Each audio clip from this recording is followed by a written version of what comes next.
On a night packed with tension and anticipation, boxing fans around the world witnessed the rise of a new champion. Eduardo Núñez etched his name into the history books as he claimed the vacant IBF super-featherweight world title with a dominant, unanimous decision victory over Japan's Masanori Rikiishi.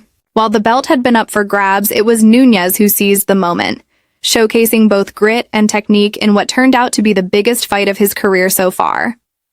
Now, if you're not familiar with these two fighters, let's rewind a bit. Eduardo Núñez, the heavy-handed Mexican fighter, has been making waves for a while.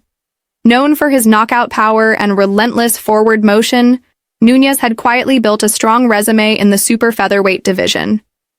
With the kind of explosive offense that makes highlight reels and earns fan loyalty, he entered the ring with a reputation as a dangerous puncher, and with the dream of finally wearing championship gold. On the other side stood Masanori Rikiishi, a Japanese southpaw with a slick style and a solid reputation in the Asian boxing circuit. Rikiishi isn't just a skilled boxer, he's an intelligent one. He reads his opponents, adjusts on the fly, and often neutralizes his opponent's strengths. Coming into this bout, Rikiishi was seen as the more technically sound fighter, while Nunez was the power puncher. Classic clash of styles, right? The boxer versus the brawler dynamic. And that's exactly what made this fight so compelling from the jump. There was plenty at stake. The IBF super featherweight title had been vacated, meaning this wasn't just a stepping stone. It was the mountaintop. For both fighters, this was a legacy fight. Win here, and you're not just a contender anymore. You're a world champion. That's a career-defining moment. And when the first bell rang, you could feel the energy. The crowd was fired up, and both fighters looked laser-focused. From the opening round, Nunez came out aggressive, as expected. He wasn't reckless, but he was clearly looking to impose his power early. Rikiishi, to his credit, used his footwork to stay elusive, and tried to keep the fight at mid-range. His jab was sharp, and he used angles to avoid Nunez's big overhands. But what stood out was how much more composed Nunez looked compared to some of his earlier fights. He wasn't just headhunting, he was setting up shots, cutting off the ring and working the body. By the third round, the tone of the fight was clear. Nunez was the aggressor, and while Rikiishi was landing his fair share of clean counters, it wasn't enough to stop the Mexican's momentum. The pressure kept mounting, and Nunez's bodywork started to take a toll.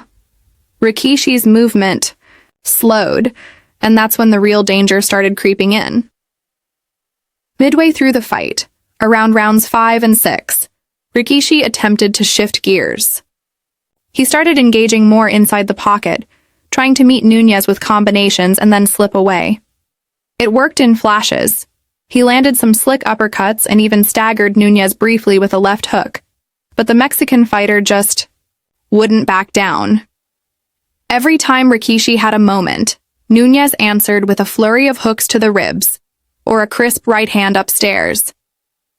The difference in power was becoming more and more obvious.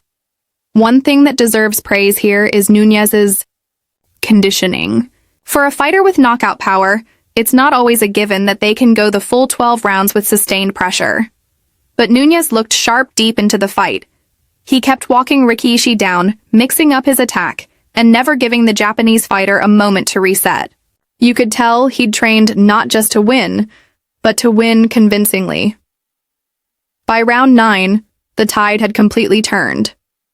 Rikiishi looked worn, his footwork less fluid, his counters less frequent. Nunez, sensing this, pressed even harder. While he didn't score a knockdown, he came close several times, forcing Rikiishi into survival mode. But to his credit, Rikiishi showed incredible heart. He absorbed punishment, kept moving, and refused to quit. That's the kind of grit you only see in elite fighters, even in defeat. When the final bell rang, there was no controversy. The judges all saw it the same way. Nunez had dominated the bout. The scorecards reflected his control and power throughout the fight, and when his hand was raised, it wasn't just a win, it was a statement. Eduardo Núñez had arrived as the new IBF super-featherweight world champion, and he looked every bit the part. For Nunez, this title win is the culmination of years of hard work and the start of what could be a very interesting title reign. The super featherweight division is stacked with talent, and now that he's champion, there's a target on his back. Fighters like Oshaki Foster, Joe Cordina, and even rising names from the lightweight ranks could be eyeing a showdown with him. But if Nunez fights the way he did against Rikiishi, disciplined, relentless, and powerful, he's going to be a tough puzzle to solve. As for Rikiishi, this isn't the end of the road. He may have lost, but he didn't get embarrassed. He went 12 rounds with a heavy hitter, showed courage, and proved that he belongs on the world stage. With a few adjustments and a possible rematch or two, he could easily work his way back into title contention. He's still a name to watch in the division. This fight wasn't just a changing of the guard, it was a glimpse into the future of boxing's lower weight classes. Nunez brings excitement. He's the kind of champion who doesn't coast through fights, he wants knockouts, but he also showed he can box smart when needed. That's the mix that gets fans invested. And with his Mexican heritage, you know he's got a built-in fan base that's going to grow even louder with each successful title defense. There's also a broader narrative here. Boxing fans are always looking for the next breakout star, the kind of fighter who can bring drama, heart, and excitement back into the spotlight. Nunez might just be that guy.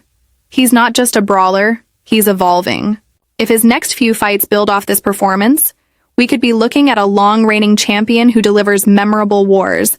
And think about the possibilities. A unification bout? A showdown with a former champ trying to make a comeback?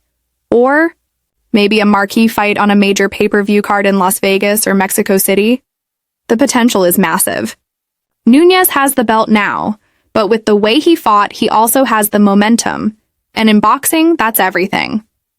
As the dust settles from this bout, fans are already asking the question, what's next? And that's the best part. Because when a fighter delivers a win like this, the story doesn't end with the final bell. It's only the beginning of a new chapter, filled with challenges, glory, and the kind of fights that keep us glued to the screen. One thing's for sure, Eduardo Núñez just made the leap and the world's watching.